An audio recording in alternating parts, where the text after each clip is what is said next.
So, welcome back to the Star Wars Furry Edition commentary. Star Wars already is furry. Actually, hold on. Let me think for a uh, second. I mean, There's not there's really a lot of Chewie. furries. There's a lot of like. There's the Rabbit Girl from the Visions shorts. There's a lot of like. There's definitely a lot of weird fetish There's stuff a in Star cat. Wars, There's but like I don't know there's fetish. like a but cath. furry, There's I like a should say. Cathar race in Old Republic, so they got furries covered. I'm sure some Star Wars expanded universe thing has like a cat girl people. No. I mean, in the Old Republic, there's a cat person race.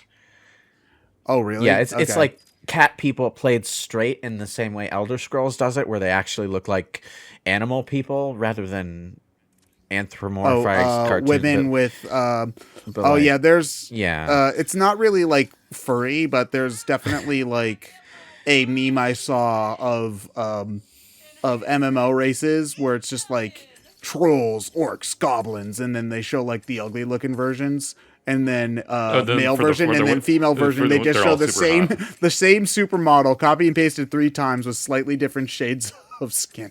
And it's just like, yep, that's MMOs. Well, that's just video games. Actually, comic books. I do- That's just media. I will. That's just I will media. give them at least some. That guy just walked in front of the frame when you. I will give them at least some credit in like World of Warcraft's case where like they are very distinct. Like I like the way elves look in World of Warcraft. I like the way orcs look in World of Warcraft. I like the sort of like ethereal satyr look of the I can't even pronounce the name. But you know the one I'm talking about with the glowy eyes and the hooves and the sort of like they're not elves, they're a horned species with like satyr legs, but they're also like their own thing and they're very mystical looking. That's cool. I like that. More Clank lemmings, huh? Yep. Gotta give Clink something to do. Of all the puzzly things to base a Clank gameplay mechanic off of, Lemmings was not what I would have expected. Lemmings is always interesting, and in terms of these sorts of things and all of its variants, because it's one of those kinds of games where I feel like ultimately does require some amount of trial and error, just because you have to like put together this like giant Rube Goldberg machine to get the lemmings from point A to point B, but some of the levels get so long that you basically just can't see how you're supposed to move them until you like do some of it, let them go, watch some of them die, and then restart the whole thing and fiddle about with the second half. You know? Yeah. That's not necessarily a problem. A lot of puzzle games have things like that where, you know, you have to do part of the beginning and you figure it out, and then the second part, you know, you keep on trying, and then so effectively the beginning part just kind of becomes a little rote memorization. That just kind of happens in a lot of puzzle games. And it's more just a matter of if the mechanics are interesting enough to make that still fun, that you don't mind redoing that beginning part Yeah. over and over again. Speaking of, I wish that Baba Is You was a game that functioned in our commentary style, because that's like the best puzzle game I've ever played, and it is completely unsuitable for the type of Let's Play we do on this channel. You do always end up bringing that up. It's like maybe we've got a Devil May Cry counter, we've got a Legacy of Kain counter. Maybe we should start a Baba Is You. Counter. Baba Is You count as 20. But it's frustrating trying to think of puzzle games to do for this channel, though, because there's only 2 options. Either we do it after we haven't played the game in 3 years, and you watch us fuddle through the puzzle and not know what the solution is, or we cut to us knowing the solution, and you don't understand how the puzzle works because we just kind of did it and it goes by too quick. Like, I don't think we've done any real puzzle games for the I channel. mean, we did the Portal games, but Yeah, but Portal has the benefit of also having a world and lore and story that can be talked about, that kind of allows for conversation that can make up for the fact that we can't really talk about the game's mechanics as much. Yeah, Portal is more of a puzzle adventure hybrid, you know. Yeah. Which sounds weird because most pure adventure games are fundamentally just puzzle games anyway. Yeah. Same with like Zelda, like Ryan, like when you've done Ocarina of Time and when John did Majora's Mask, you guys knew those games really well, so we got through most of the dungeons pretty quick. But, like there's just other stuff to talk about, so it's not that much of a problem. Mm-hmm. Yeah. Versus like, I don't know, we couldn't do Lemmings on this channel. First off, because I'm terrible at Lemmings, so I'm not recording it. And second off, it would end too quickly, and it would be like, okay, well that was a thing. Anyway, why did we do this game again? Please like, comment, and subscribe. And hit that bell. I keep thinking of trying to play Ultima 1 for the channel, but it would probably just be a 2-part commentary. I also thought about doing Dragon Quest 1 for the channel, but it would either be a 2-part commentary or an 8-part commentary, and that depends on whether or not I cut the random battles. That's also it's a somewhat related challenge for RPGs, but at the very least, like when you're cutting random battles, you're just cutting stuff that people have already seen before. So you're not cutting like I would also require like an old style RPG to at least have something going on within the battles, because it's like we could do something like a super old Dragon Quest game, but fundamentally the battles for like the NES Dragon Quest are just, here's a static image on the screen and nothing really happens. This text just tells you did 12 damage to the thing. Yeah, it's like visually it is extremely boring. It is extremely boring. That's why I would err on the side of making it 2 parts so we can say everything we want to say and then move on. In Ultima 1's case, it's because in those really old school PC games, like we're talking the era of PC gaming that the Batman the Animated Series episode, If You're So Smart, Why Aren't You Rich, was calling back to. The entire challenge of playing the game was purely in figuring out where to go and what to do. And once you did that, it lasted about an hour.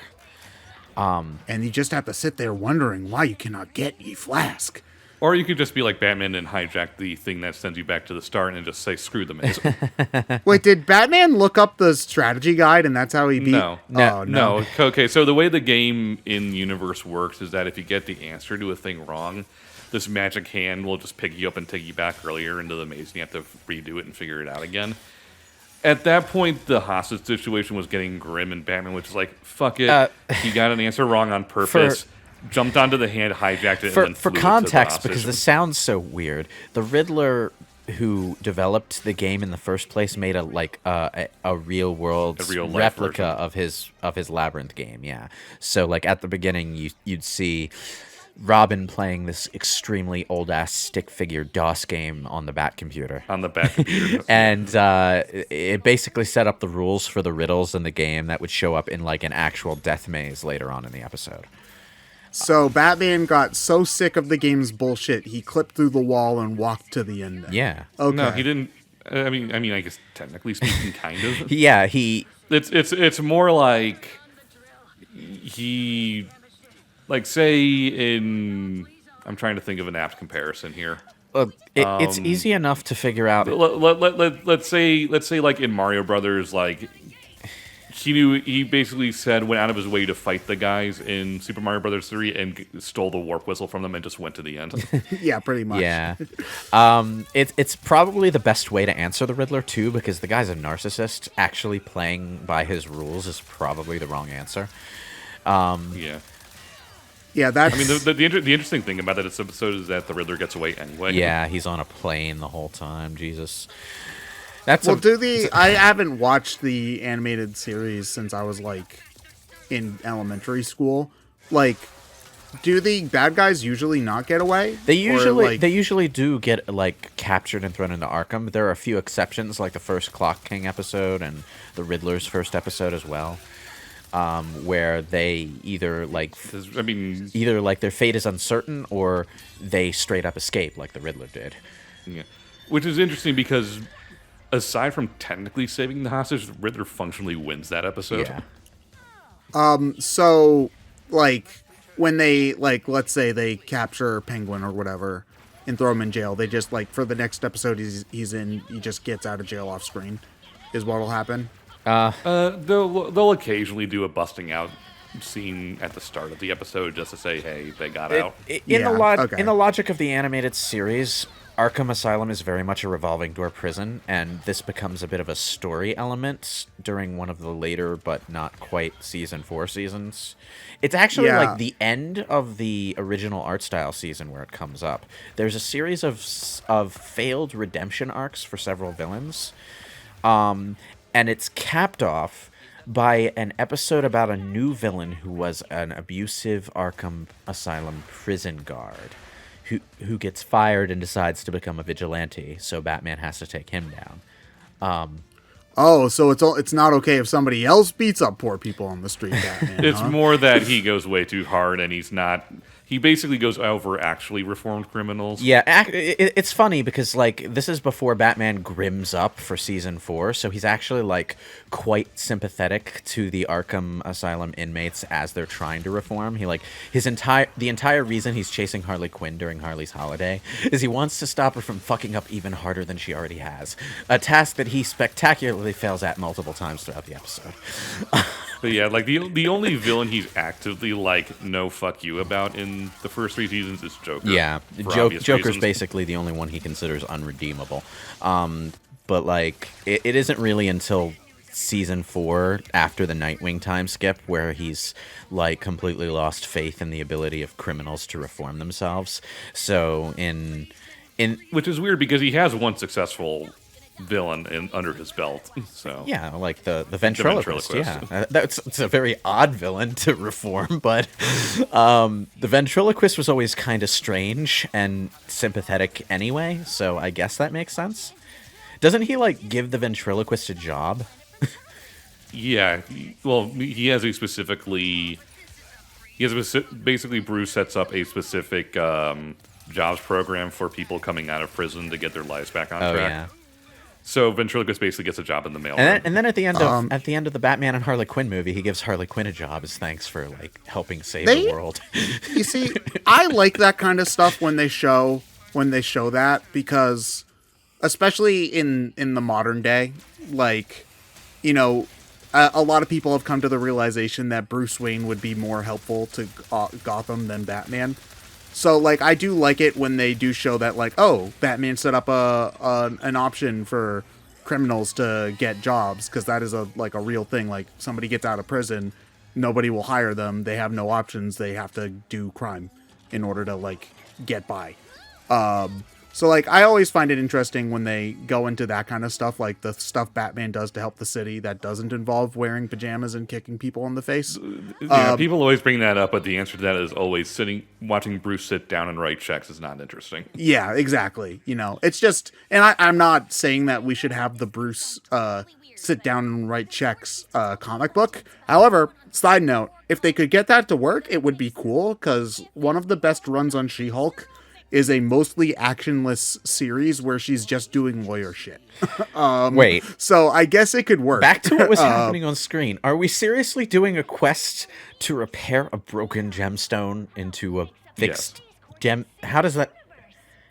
We will see. Okay. We're going to get some glue and put it back together. There's a way to. We'll get this to it. This sounds like a weird incursion from the days when Ratchet and Clank was about consumerist satire. We got our MacGuffin and the MacGuffin broke. Oh no! Now we have to fix it. Meanwhile, at the Legion of Doom. But to your thing, Ted, about the whole She-Hulk thing, there's a thing in the Young Justice TV series where basically there's a requirement for all leaguers to basically attend I think it's once a year or so, like therapy session with Black Canary. Just to make sure they're mentally sound, and there's like some really good character development scenes, and people are like, "Can we just have a psychiatry series with Black Canary talking with all the heroes?" Is that her her day job? Her day job is as a psychiatrist. Wow. Well, no, she was. She's usually like a singer because the whole vocal thing power she has, but she does a little bit of extra stuff on the side, and as she's gotten older, she's done more psychiatry stuff. That's I think. Pretty neat. To talk about the game for half a minute, I think this art style is at, oh my god, he's got his own money. I think this art style was used in one of the spin-offs at some point, because I remember seeing Ratchet merch where he had like the squished in face and the dot eyes here. So I find it cool when they bring back that kind of stuff in bigger games. Like, I don't know, it's just neat. Ah, okay. So Oh, and now we can choose which level we want to do first out of the two available. That's cool.